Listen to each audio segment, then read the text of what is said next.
네, 스타 인터뷰 오늘 듣고 계신 시각 8시 8분 50초 지나고 있습니다. 스튜디오에 광주경제고용진흥 상생일자리재단 김현성 대표 나와 계십니다. 안녕하십니까? 네, 안녕하세요. 김현성입니다. 네, 재단 이름이 엄청 길어졌습니다. 맞습니다. 두 개가 합해지다 보니까 엄청 길어졌네. 그래서 저희는 이제 경제일자리재단 하거나 그냥 경일이, 경자 이렇게 부르고 있습니다. 경자? 경제일자리에서 경자. 경제일자리. 경일이만 했더니 또 남성이라 그래서 네네. 여성성을 가진 이름을 또 붙여서 경일이 경자 남매다 이렇게 얘기하고 있습니다. 줄여서. 네네. 예. 자, 이제 초대 대표로 오셔가지고 100일이 지나가고 있습니다. 어떠십니까? 정말 분주하게 보냈습니다. 네. 사실 두 기관의 이해관계 그룹이 너무 많거든요. 네. 사실 그리고 특히나 상생재단 같은 경우는 이 노사민정 협의회를 운영하고 있어서 네. 굉장히 이제 이해 당사자들이 많습니다. 그래서 제가 이제 듣는 것이 정책이다. 그래서 청책. 100일 동안은 청책의 시간이었다. 그래서 듣는 시간이었습니다. 그래서 참 많은 분들의 얘기를 들었고 내부 직원들과도 뭐 직통, 직접 소통 시간, 뭐 직총, 직원 총회 뭐 이런 식으로 이름을 붙여서 그냥 100일 동안 굉장히 많은 분들을 만났고 들었습니다. 들으시면서 거의 대부분의 얘기가 저 예측을 하자면 힘들다는 얘기 아니었을까? 그렇죠. 힘들 것도 있고 공공이 조금 더 중심을 잡고 역할을 해야 된다라는 공공이. 네, 이럴 때일수록 그렇기 때문에 세금 내는 거 아니냐라는 말씀이 있었고 네. 그런 말씀도 굉장히 마음에 아팠고 특히 소상공인 단체들 다닐 때 회장님들이 그런 말씀을 해주셨어요. 이제 대표님이 오셔서 처음 이렇게 직접 방문해 줬다. 예. 그래서 이제 어찌됐든 소상공인 여러분들 어려울수록 저는 이제 직접 본인들이 뭔가를 할 수 없는 분들이 조금 더 존중받아야 된다고 생각하거든요. 네. 소상공인 여러분들은 어떻게 보면 그 필요성을 느낌에도 불구하고 전환의 필요성을 느낌에도 불구하고 스스로가 할 수 없는 분들이거든요. 그렇기 때문에 공공이 조금 더 이런 경제 전환기, 디지털 경제로의 대전환이다 얘기하고 디지털 플랫폼이다 뭐 이런 얘기를 하는데 그럴 때일수록 소상공인들은 소외감을 느끼실 거예요. 왜냐하면 아는데 알잖아요. 내가 병을 아는데 이 병을 치료할 수 없다라고 생각하면 더 답답하지 않습니까? 그렇죠. 지금 소상공인이 그런 지금 지경이에요. 디지털 전환 모르냐? 그거 다 아는 얘기다. 그렇지만 우리는 어떻게 해야 될지 모르겠다. 하루하루 내가 이 안에서 생활하지 못하면 아무것도 안 되는데 대기업이나 중소기업처럼 조직을 만들 수도 없고 재정을 투입할 수도 없고 결국은 이런 분들을 위해서 디지털 전환과 관련된 비용이나 공공의 역할이 필요하다라고 저는 개인적으로 생각합니다. 이렇게 다 취하시고 나서 던진 키워드가 디지털 전환과 지산지소였습니다. 네, 먼저 맞습니다. 디지털 전환에 대한 얘기를 하셨기 때문에 우리 지역의 경제에 디지털의 개념을 넣어서 전환을 시켜야 된다. 이걸 어떻게 좀 쉽게 좀 설명해 주시겠습니까? 그러니까 이제 지금 전체적인 흐름이 네. 디지털 전환으로 이렇게 흐름으로 가고 있는 게 제가 늘 얘기하지만 이걸 밥을 왜 먹어야 되느냐, 잠을 왜 자야 되느냐라 설명하는 거 비슷하다. 우리가 예를 들면 스마트폰을 우리 스스로 선택한 개념이 아니지 않습니까? 네. 결국은 흐름에 의해서 우리가 적응한 거고 네. 결국은 이 부분에 대해서 적응을 하지 못하면 도태될 수밖에 없는 거거든요. 지금 아마 실제 현장에 있는 소상공인 분들은 그렇게 느끼실 거예요. 아니 지금 당장에 물건을 파는 것조차도 지금 오프라인에서 물건 파는 게 굉장히 적어졌고 맞아요. 전체 통계적으로도 오프라인 어떤 유통 물량보다 디지털에서 안에서 유통되는 물량이 더 커진다고 하고 있거든요. 맞아요. 그러면 이제 어떻게 해야 되느냐. 그리고 배달 앱도 사실 3년 전에 그렇게 이제 지역부터 정부가 굉장히 다양한 정책을 만들어 놨는데 이제 배달 앱에 적응하니까 결국은 이제는 또 다른 디지털 전환과 관련 수요가 생기는 거지 않습니까? 예를 들면 뭐 스마트 오더라 그래서 야 주문을 좀 이제 편하게 해야 된다. 그래갖고 이제 스마트 오더는 어떻게 해야 되느냐? 그리고 줄서기가 되니까 또 줄서기 하는 테이블링 뭐 이런 것들이 생기고 그러면 맞아요. 이제 이건 어떻게 해야 되느냐? 그리고 이제 다양한 디지털 전환과 관련된 수요가 생기는 거예요. 그러니까 회계 처리를 하는 것들, 뭐 아르바이트를 관리하는 앱들. 그래서 스타트업이나 창업의 상당 부분이 소상공인을 디지털 전환시켜주는 일로 되고 있거든요.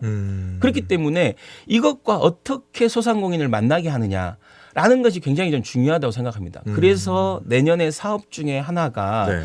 이런 소상공인들, 그러니까 기술과 어떤 이런 디지털 전환과 관련돼서 판단이 어려운 소상공인들을 위해서 우리가 소상공인은 협단체랑 같이 해서 인증 사업을 좀 하려고 그래요.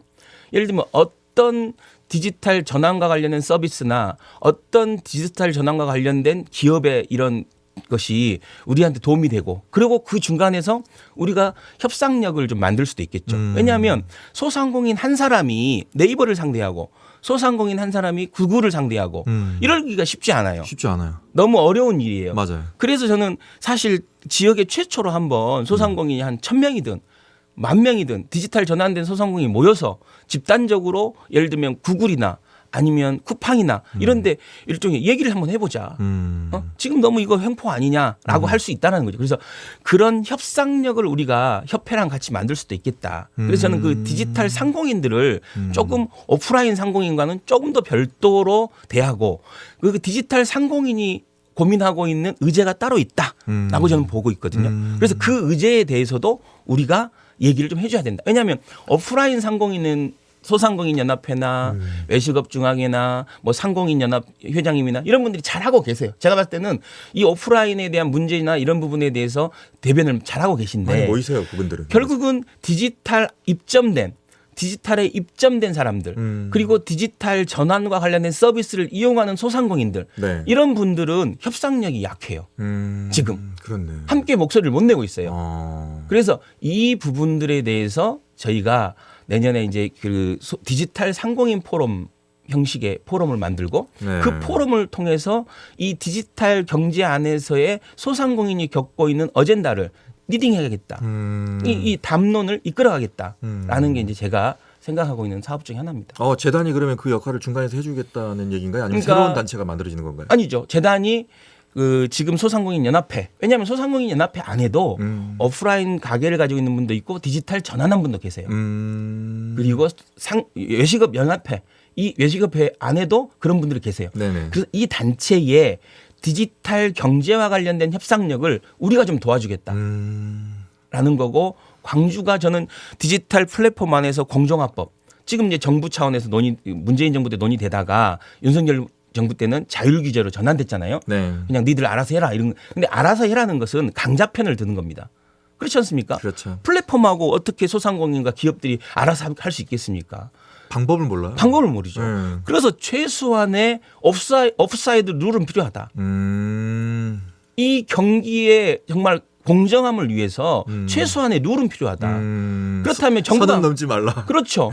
정부가 못한다라면 광주가 해야죠. 그러면 광주가 저는 조례를 한번 만들었으면 좋겠어요. 플랫폼 사업자들과 어떤 공정화를 위한 광주의 조례. 이게 어떤 그 힘을 가질지는 모르겠지만 네네네. 상징적인 의미 있을 것이다. 기업들도 조심해야겠네. 광주 소상공인들은 좀 이렇게 잘 어떻게 해야겠네라고 생각할 수 있지 않을까. 그럼으로써 시의회나 시의원들 듣고 계시면 혹시 생각해 보시기 바라겠습니다. 예, 부탁드립니다, 의원님들. 이거 두 가지 핵심 키워드 중에 하나 얘기했는데 지금 절반의 시간을 가버렸습니다. 또 하나가 이제 지산지소라는 단어인데 일단 많은 분들이 걱정을 많이 하세요. 내년 총선 이후에 정말 어려워지지 않을까. 맞습니다. 그리고 지금 모든 기업들이 내년 이제 예산을 세우고 있습니다. 저희도 마찬가지입니다. 저희도 한숨밖에 안 나옵니다. 큰일 났네 이거. 예. 우리마저도 이러는데 그러면 소상공인들이라든가 다른 지역 내 기업들은 어떨까라는 또 다른 시선으로도 보게 됩니다. 걱정이 돼요. 이거를 어떻게 해야 될지. 예. 사실 제가 이제 처음 와서 그런 얘기를 했습니다. 네. 우리 재단과 기관이 다 할 수 있다고 하는 건 다 안 하겠다고 똑같다. 결국은 이 경제 문제에 있어서 공공에 해야 될 역할은 뭐냐. 디지털 경제로 전환된 상황에서 공공은 무엇을 해야 되느냐. 이거에 대한 고민이 엄청 심했고 실제 100일 동안 제가 일종의 빌드업 그러니까 청책의 시간을 가지면서 네. 그분들한테 물었던 게 그거예요. 우리는 무엇을 해드렸으면 좋겠습니까? 공공에 기대하는 게 뭡니까? 라고 했을 때 공통으로 얘기하는 건 판매 촉진, 유통 이거였어요. 근데 그걸 제가 제 말로 해석한 게 수요 혁신이다. 이제 과거의 공공이 정부가 공급적 관점에서 이 정책을 폈다면 이제 수요적 관점에서 펴야 되는 게 아니냐라는 게 제 나름대로의 결론이었고, 근데 묘하게 미국의 바이든 대통령도 바이 어메리카라고 미국산 쓰자. 이게 본인의 공약이에요. 네. 700조를 미국산 쓰자. 그래서 우리도 지금 미국산만 쓴다 그래갖고 지금 삼성이나 현대나 이런 LG가 다 미국에 공장 짓고 있지 않습니까? 네. 한 50, 거의 100조 가까이를 투자해서 공장을 짓겠다는 거잖아요. 네. 미국산이 되기 위해서. 거기서 만든 것만 쓴다고 하니까. 그러니까요. 네. 그 선물 주고 이제 이렇게 한 거지 않습니까? 네. 마찬가지로 시진핑 정부는 애국 소비라는 얘기를 하세요. 그러니까 아이폰 쓰지 말고 화웨이를 써라. 그게 애국이다. 니들이 애국하는 건 이 물건을 사주는 거다. 라는 식의 약간 수요 관점에서 굉장히 정부가 적극적으로 드라이브를 걸고 있습니다. 네. 근데 이게 국가적 차원뿐만 아니라 지역적으로도 클리브랜드나 영국의 프레스턴시 같은 경우가 이 그 지역 안에서의 조달, 공공조달이든 민간의 앵커 기업이든 뭐 병원이든 학교든 뭐 일반 기업이든 여기에서 쓰는 물건을 지역 안에서 조달하자. 가급적이면. 네. 그래서 지역 순환 경제 그리고 공동체 부, 이게 자본이 밖으로 나가게 되면 이건 우리 거가 아니다라는 거죠. 네. 그러니까 최근에 광주은행이 2천억 정도의 수익을 얻었는데 네. 그 배당금으로 1,600억을 전북은행이 줬다는 거잖아요.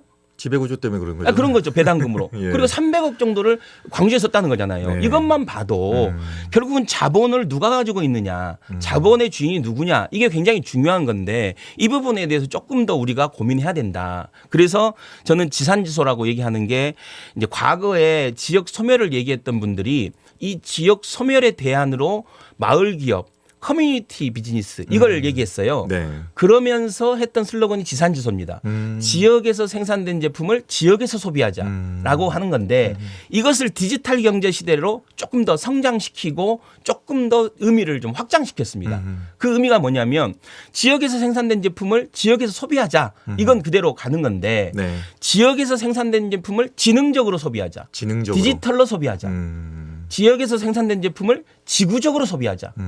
그래서 광주에서 생산된 제품을 지역의 한계로 두지 말고 전국적으로 소비하게 하고 지구적으로 소비하게 하자. 이게 이제 지산지소의 3대 일종의 의미입니다. 아, 그게 되기만 하면 좋겠네요. 왜냐하면 지역 내에서의 그 쓰는 조달품 같은 경우에 예를 들어서 10%만 더 우리 걸 써주더라도 꽤 그럼요. 많은 액수 아닙니까?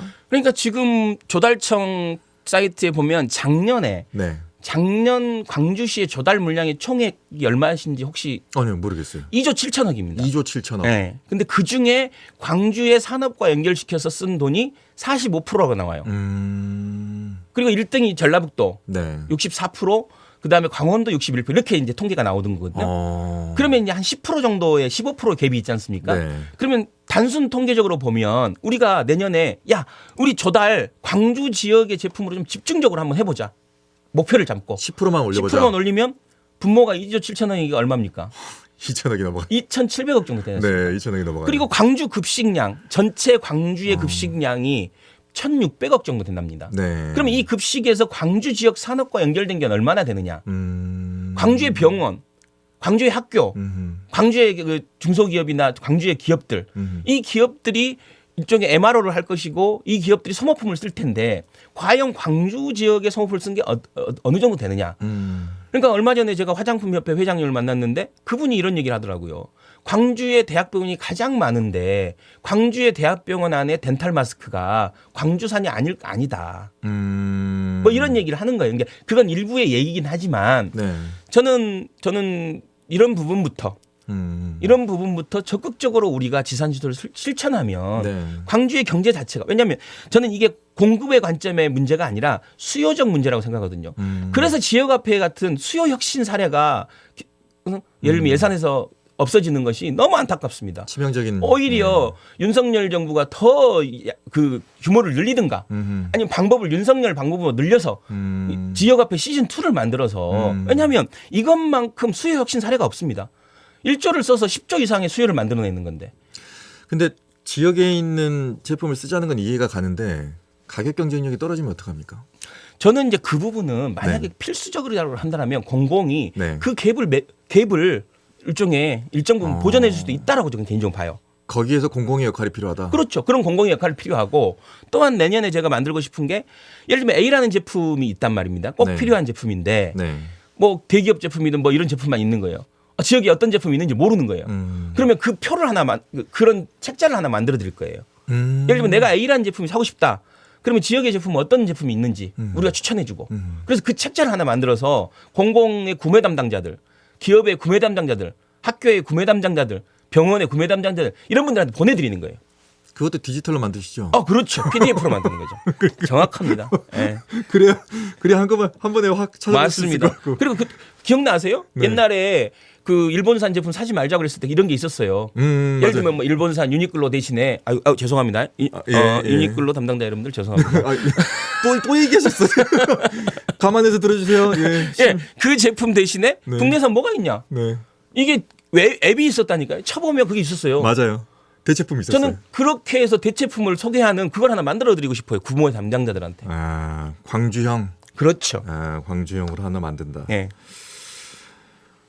질문 2개 있는데 시간 다 끝났습니다. 정말 열과 성을 다해서 말씀을 해주신 것 같습니다. 내년에 지금까지 들었던 것들을 이제 어떻게 보면 이제 표현해내야 되고, 네, 이제 맞습니다. 어떻게 보면 정책으로 아니면 경제적으로 어떤 식으로든 이제 풀어내야 될 텐데 내년 각오 한 말씀 해주시면서 마치도록 하겠습니다. 사실 엄청 부담스럽긴 합니다. 네. 이게 뭐 저도 뭐 이거 책임에 대해 예를 들면 이 문제와 관련돼서 이렇게 강하게 얘기하는 건 그만큼 지금 광주 경제 민생의 방향성을 디지털 경제로 전환시키지 않으면 안 되겠다는 이제 절박함의 이야기라고 생각하고요. 실제 17개 경제진흥원이 있는데 전국에 16개 경제진흥원이 판로와 유통개척 디지털 전환을 굉장히 중요한 사업으로 하고 있습니다. 네. 그래서 광주도 이 부분을 좀 늦었지만 적극적으로 하면서 저는 늦었지만 디지털 경제에서는 퀀텀 점프가 가능하다. 이제 과거의 오프라인 경제에서는 결국은 순서대로 가는 거예요. 계단형이거든요. 근데 디지털 경제는 퀀텀이 가능해요. 2계단, 3계단 서너 계단씩 점프하는 게 가능합니다. 저는 광주가 지금이라도 좀 적극적으로 디지털 경제와 글로벌 디지털 경제 수도라는 결국 목표를 가지고 간다라면 분명히 조만간 앞설 것이다. 왜냐하면 광주 시민만큼 어떤 비전이나 이 부분에 대해서 정확하게 합의가 되면 빠르게 갈 수 있는 분들이 없습니다. 저는 꼭 해내고 싶습니다. 의지가 보이니까 너무 든든하기도 하고요. 내년에 다들 어렵다고 하는데 그래도 어떤 돌파할 수 있는 방법 하나를 제시해 주신 것 같아가지고 하지만 그 길이 쉬울 것 같지는 않습니다. 맞습니다. 예, 쉬울 것 같지는 않습니다. 예산도 별로 없고요. 예, 쉬울 것 같지는 예산. 요즘에 그 예산 때문에 머리가 너무 아파 죽겠습니다. 혹시 뭐 듣고 계신 시의원님들 계시면 예산 꼭 통과시켜 주십시오. 자, 여기까지 듣도록 하겠습니다. 오늘 말씀 고맙습니다. 예, 감사합니다. 네, 지금까지 광주경제고용진흥 상생일자리재단의 김현성 대표와 함께 얘기 나눠봤습니다. 언제 어디서나 내 손 안의 뉴스. 광주 MBC 뉴스 유튜브 구독으로 함께하세요.